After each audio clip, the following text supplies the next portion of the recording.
Hello नमस्कार दोस्तों। स्वागत है आपका GW क्लासेस के अति महत्वपूर्ण करंट अफेयर्स के सेशन में। आज का मोटिवेशनल कोट है, सफल और असफल लोग अपनी क्षमताओं में बहुत भिन्न नहीं होते हैं, वे अपनी क्षमता तक पहुंचने के लिए अपनी इच्छाओं में भिन्न होते हैं। ये आप पर डिपेंड करता है कि आप अपने अंदर कौन सी इच्छा रखते हैं और उसे पूरा करते हैं। चलिए आज का सेशन शुरू करते हैं। आज का पहला प्रश्न है, कापरनिकस सेंटिनल-1C उपग्रह को प्रक्षेपित करने के लिए किस रॉकेट का उपयोग किया गया? Option A Falcon 9, option B Ariane 5, option C PSLV, option D Vega C. इसका सही उत्तर है option D Vega C. Copernicus सेंटिनल-1C उपग्रह जो पृथ्वी के पर्यावरण की निगरानी के लिए उच्च रिजोल्यूशन रडार चित्र प्रदान करने के मिशन का हिस्सा है, को वेगा सी रॉकेट पर लॉन्च किया गया। यह प्रक्षेपण फ्रेंच गुयाना में यूरोप के स्पेस स्टेशन से हुआ।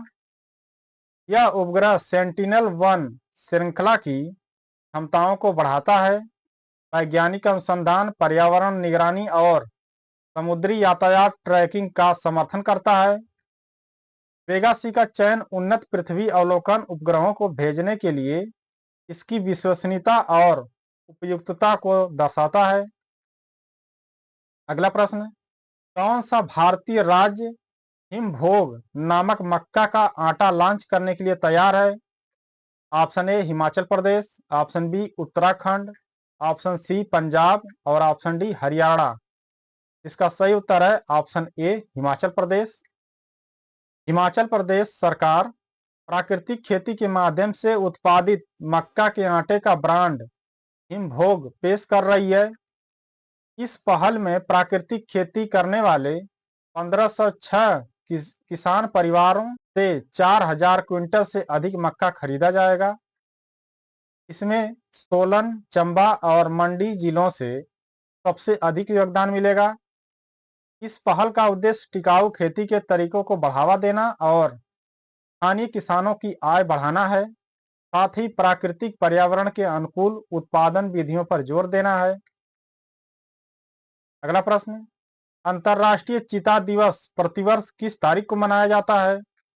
ऑप्शन ए 15 नवंबर, ऑप्शन बी 5 अक्टूबर, ऑप्शन सी 10 जनवरी, ऑप्शन डी 4 दिसंबर। का सही उत्तर है ऑप्शन डी 4 दिसंबर। अंतर्राष्ट्रीय चीता दिवस हर साल 4 दिसंबर को चीतों के सामने आने वाली चुनौतियों के बारे में जागरूकता बढ़ाने के लिए मनाया जाता है, जिसमें निवास स्थान का नुकसान, अवैध शिकार और मानव वन्यजीव संघर्ष शामिल है। चीता संरक्षण कोष CCF द्वारा स्थापित यह दिन डॉक्टर लॉरी मार्कर द्वारा बचाए गए चीता शावक खयाम को सम्मानित करता है। यह चीता संरक्षण प्रयासों के महत्व पर प्रकाश डालता है और इस गंभीर रूप से लुप्तप्राय प्रजाति की रक्षा में वैश्विक भागीदारी को प्रोत्साहित करता है।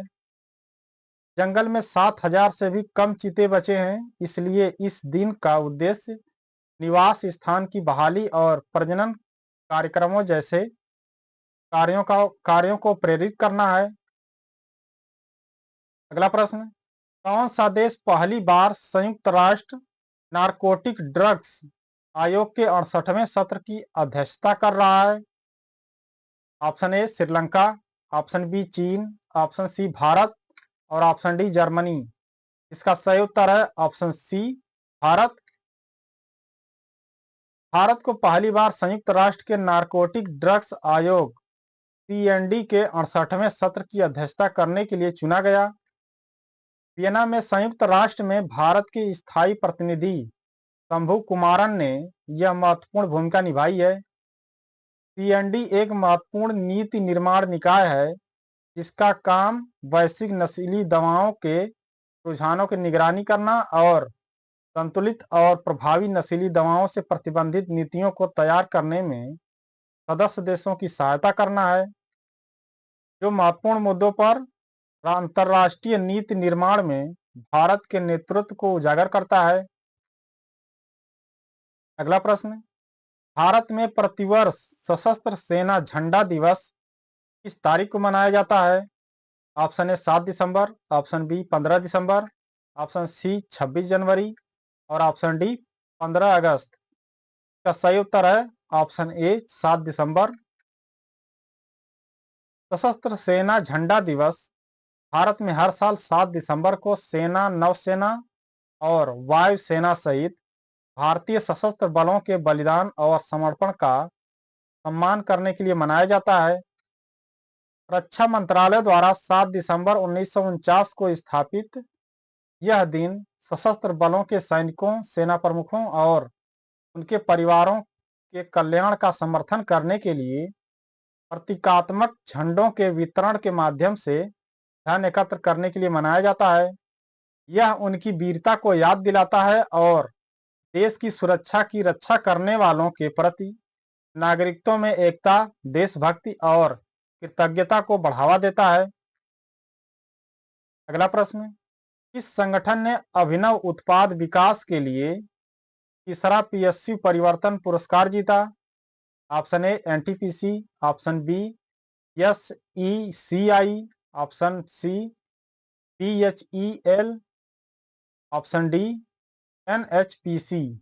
इसका सही उत्तर है ऑप्शन बी एसईसीआई।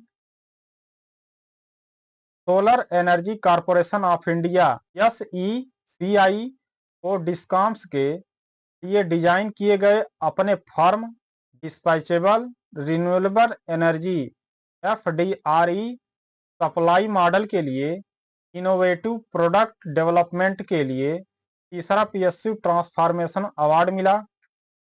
यह मॉडल राज्यों और डिस्कॉम्स की विशिष्ट मांगों को पूरा करने के लिए अनुरूपित अक्षय ऊर्जा समाधान सुनिश्चित करता है। 5 दिसंबर 2024 को नई दिल्ली में प्रदान किया जाने वाला यह पुरस्कार स्थायी ऊर्जा को आगे बढ़ाने और अक्षय ऊर्जा क्षेत्र में चुनौतियों का समाधान करने के लिए एसईसीआई के अभिनव दृष्टिकोण को मान्यता देता है। अगला प्रश्न, भारत के पहले स्वदेशी माइक्रोलाइड एंटीबायोटिक मेडिसिन का नाम क्या है?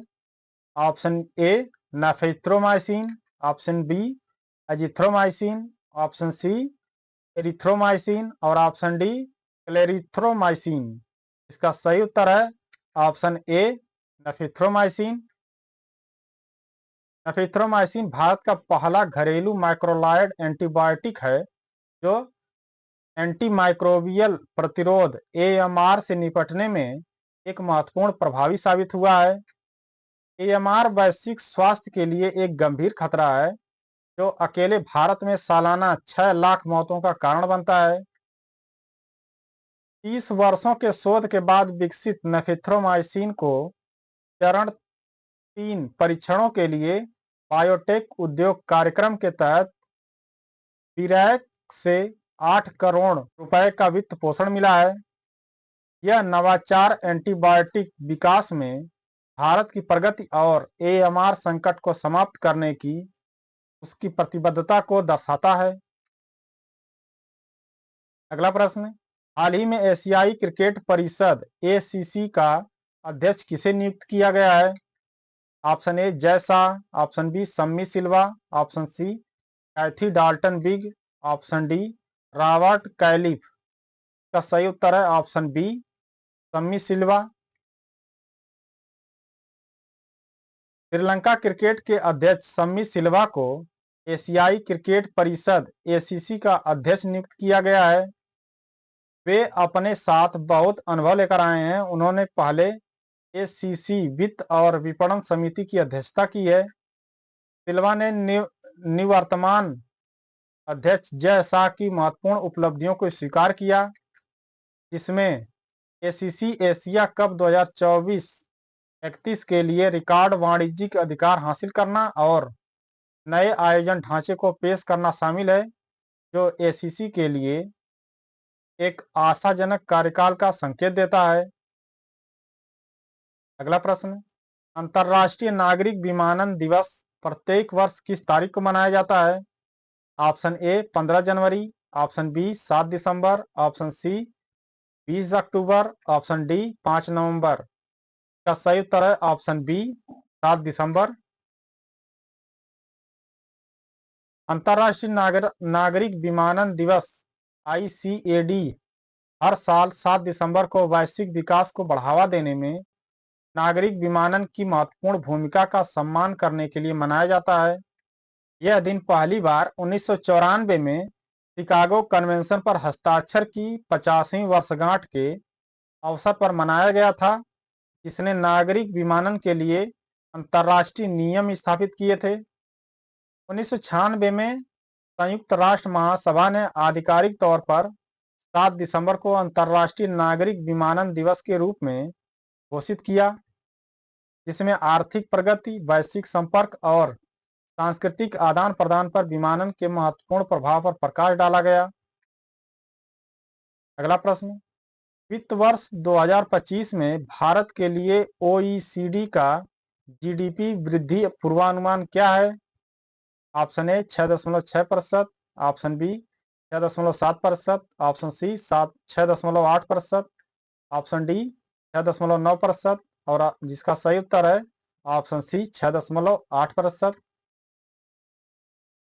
OECD ने वित्त वर्ष 2025 में भारत के लिए अपने GDP विकास पूर्वानुमान को संशोधित कर 6.8 कर दिया है, जो पहले 6.6% के अनुमान से अधिक है।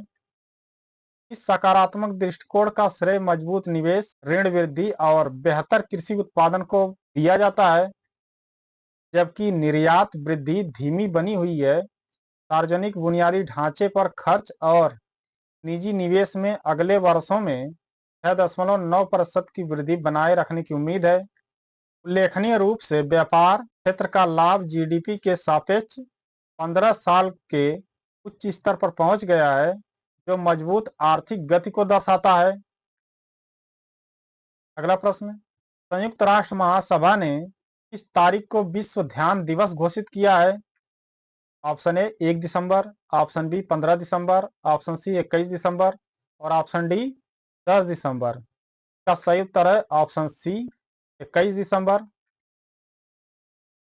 संयुक्त राष्ट्र महासभा ने 21 दिसंबर को विश्व ध्यान दिवस के रूप में घोषित किया है। यह भारत द्वारा सह प्रायोजित एक प्रस्ताव है। यह दिन आंतरिक शांति को बढ़ावा देने, तनाव को कम करने और समग्र कल्याण प्राप्त करने में ध्यान के महत्व पर जोर देता है। यह तिथि, जो शीतकालीन संक्रांति के साथ मेल खाती है, भारतीय परंपरा में चिंतन और आध्यात्मिक विकास के लिए महत्वपूर्ण मानी जाती है। यह पहल 21 जून को मनाए जाने वाले अंतर्राष्ट्रीय योग दिवस का पूरक है, जो वैश्विक स्तर पर कल्याण प्रथाओं को बढ़ावा देने में भारत के नेतृत्व को दर्शाता है। ध्यान के लाभ वैज्ञानिक रूप से समर्थित हैं और इस प्रस्ताव का उद्देश्य समग्र स्वास्थ्य के लिए इसे वैश्विक रूप से अपनाने को प्रोत्साहित करना है। अगला प्रश्न, अंतिम आंकड़ों के अनुसार 2023-24 के लिए देश में जन्म के समय लिंगानुपात SRB क्या है? Option A 918, option B 920, option C 925 और ऑप्शन डी 930। का सही उत्तर है ऑप्शन डी 930। स्वास्थ्य प्रबंधन सूचना प्रणाली के अंतिम आंकड़ों के अनुसार भारत में जन्म के समय लिंगानुपात SRB में उल्लेखनीय सुधार हुआ है, जो 2014-15 में 918 से बढ़कर 2023-24 में 930 हो गया है। यह सुधार सामाजिक और नीतिगत पहलों के माध्यम से लैंगिक असमानता को दूर करने के लिए चल रहे प्रयासों को दर्शाता है। इसके अतिरिक्त माध्यमिक शिक्षा में लड़कियों के राष्ट्रीय सकल नामांकन अनुपात में भी वृद्धि देखी गई है, जो ग्रामीण और शहरी क्षेत्रों में शिक्षा तक पहुंच और लैंगिक समानता में प्रगति को उजागर करता है। अगला प्रश्न, इस बैंक ने भारत में 20 मिलियन क्रेडिट कार्ड का आंकड़ा पार कर लिया है? Option A SBI bank, option B HDFC bank, option C ICICI bank, option D Axis bank. जिसका सही उत्तर है option A SBI bank. SBI card ने 20 मिलियन क्रेडिट कार्ड प्रचलन में ला दिया है, जो 1998 में अपनी स्थापना के बाद से इसकी वृद्धि में एक महत्वपूर्ण उपलब्धि है। कंपनी ने वित्त वर्ष 2019 से वित्त वर्ष 2024 तक कार्ड जारी करने में 25% और खर्च में 26% की प्रभावशाली चक्रवृद्धि वार्षिक वृद्धि दर CAGR बनाए रखी है। HDFC बैंक के बाद भारत में दूसरा सबसे बड़ा जारीकर्ता होने के बावजूद SBI कार्ड लगातार मजबूत वृद्धि दिखा रहा है, जिसे नवाचारों, ग्राहक केंद्रित सेवाओं और शहरी और ग्रामीण क्षेत्रों में बाजार पहुंच के विस्तार से समर्थन मिला है।